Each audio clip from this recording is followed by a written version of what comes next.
In this video, I will make some wild predictions for the year of 2025.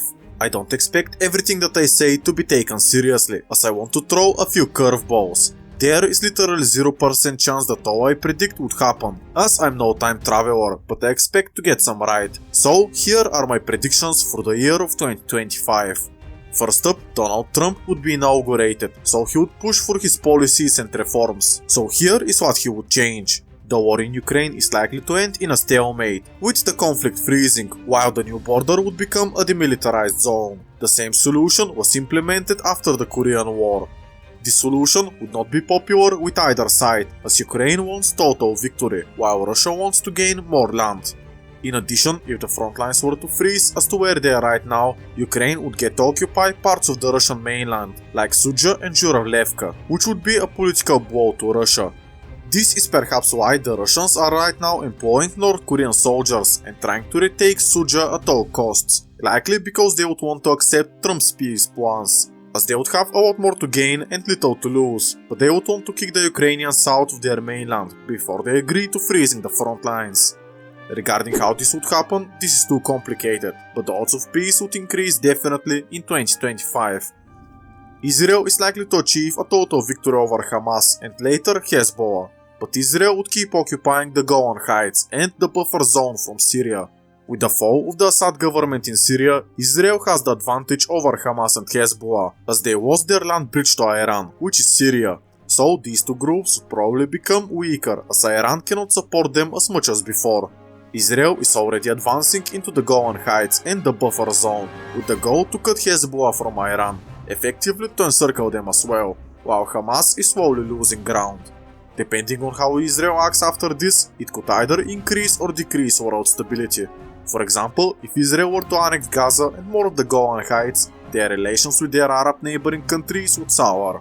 We can't ever know for sure what this would look like, but so far we know that it's really possible for Israel to win all of these conflicts, mostly due to Iran being unable to get involved as much. As I just said, Syria has just changed drastically, as the Assad government was defeated, with the civil war being concluded, or temporarily stopped. We shall see later. In this video, I predicted that the future of Syria would be one where the country is united, so here is what would happen in that case. If Syria were to become united and stable, Europe is likely to want to deport their migrants there. Regardless of any political beliefs we may have, most European major countries are ruled by anti-immigration political parties. So once Syria is safe, these countries could deport their Arab or even Muslim populations to Syria. Turkey would also join this initiative, as they hold about 1 million Syrians in their borders, and as far as I know, the Turks don't want them there, so we would see the biggest deportation in human history, something that is scary to say out loud, I would admit. This has been quite depressing news, but here is something more positive that could happen in 2025. I would predict that Somaliland would become a free and recognized country. They have had a de facto independence for over 30 years, they have their own currency, passports, police, and even a US consulate. Trump was planning to recognize Somaliland as an independent country, which could pave their way for them to join the United Nations. This would make Somaliland even more stable and perhaps wealthier, but also they would engage in trade talks with more countries. For example, Somaliland and Ethiopia already cooperate greatly, which is helping out both countries. Donald Trump would be inaugurated in the beginning of 2025, and his main goal is to use tariffs as to boost domestic production. But when this has been done before, countries respond to these tariffs with tariffs on their own. Most likely, Trump's tariffs would cause a trade war between them and their neighboring countries, but also the European Union and China. While this could have some positive effects, as each country would be forced to develop their own domestic industry, this move is likely to temporarily make everyone involved poorer.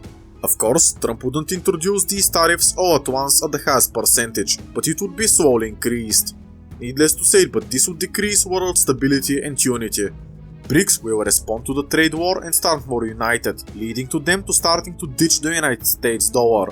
Right now, China and Russia are buying record amounts of gold, decreasing their dependence on the US dollar. Russia has avoided sanctions by trading with other BRICS members, like the majority of their trade is either to China or to India, with oil exports to India increasing 22 times since 2022. The alliance would be encouraged to work together more closely due to the upcoming trade war of 2025. What I will predict is that the trade war caused by Trump would be a bad idea, as he would put tariffs on their allies in the European continent as well, while the tariffs on his enemies would only make them work closely together. If BRICS were to successfully create a market of their own and decrease their dependence on the dollar, this alliance may expand into countries like Argentina, Egypt, Saudi Arabia, Ethiopia, the United Arab Emirates and Iran. These countries would try to ease pressure from the American tariffs, and they would increase trade among each other, rather than with the United States of America, and by extension the Western world. If this were to happen, it would be big blow to the Western sphere. Trump has threatened of leaving NATO, which is based on Trump wanting all NATO members to contribute at least 2% of their GDP to defense, something which they agreed to do, but very few countries used to do 10 years ago. Now about half of NATO spends 2% of their GDP to defense, but some speculate that this number may increase to 2.5 or 3%. Either way, Europe would be forced to increase their defense budget no matter what, which can be a good thing, but in the short term it would be painful. France would have protests, as the French economy is already doing very poorly, as there is little room for excess spending. There will be calls for some NATO members to leave the alliance, but I don't think that any country would do that in 2025. I say that this would be painful because of the next prediction I want to make. In 2025, I believe that the stock market would crash, with crypto and gold surging in price. The stock market is considered by many to be overvalued, and as of right now being in a bubble, which could burst in mid or late 2025. The fact is that Germany is already said to have entered an economic recession, which is arguably the third largest economy in the world. With the trade war and the tariffs in this sensitive time, it looks increasingly more likely that we would see a 2025 economic crash, like the one of 2008. The next few years would be tough, as due to tariffs everything would be more expensive initially, while the Europeans are forced to pay more for defense, further straining their little resources. Germany would be in a really vulnerable position due to the before mentioned economic downturn in the country, so the whole country is likely to become more radical. Something that happened once before, and it didn't turn out to be good for the whole world. Germany would have an election in 2025, as the government has officially collapsed, so all of what I said would hit Germany particularly hard.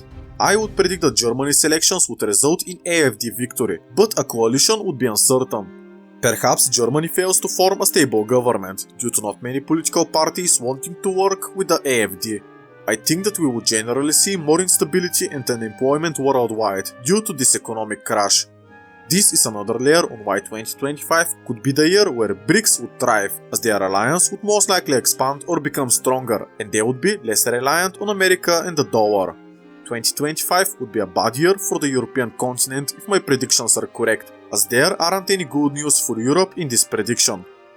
Another interesting prediction I would like to make in 2025 is that Britain would start talks in rejoining the European Union. This would be a whole process that could take up to a decade, but I believe that the United Kingdom would start talks of re-entering as soon as possible. While we're on the topic of elections, the Canadian elections would be won by the Conservatives, slowing down on migration policies and reversing other policies made by Justin Trudeau, theoretically improving Canada. What we are likely to see in Canada is more houses getting built, while they negotiate with the Americans for a better trade deal, which the Conservatives could achieve. Belarus would have an election in 2025, and believe it or not, Alexander Lukashenko would still win, which is no surprise as he's leading the country since 1994. His dictatorship, democratic presidency, would continue in 2025.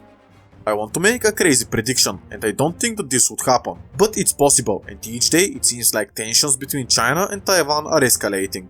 I predict that in 2025 there would be a major incident near Taiwan between US and Chinese warships, but war would be avoided for the sake of world stability and peace.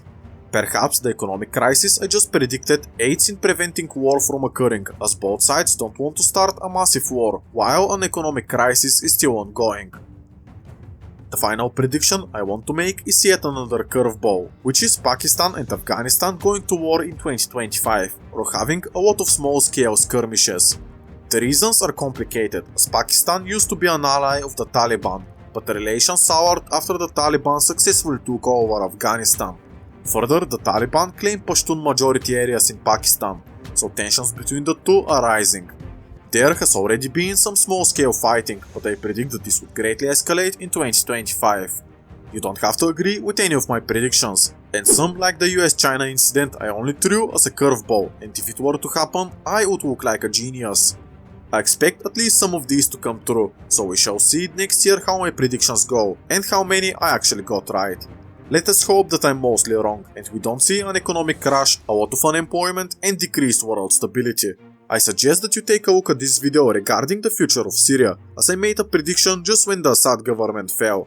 You can check it out, as of now I have been mostly right, so I could be right in these 10 points I just outlined. Thank you for watching, and I wish you the best day possible. Goodbye.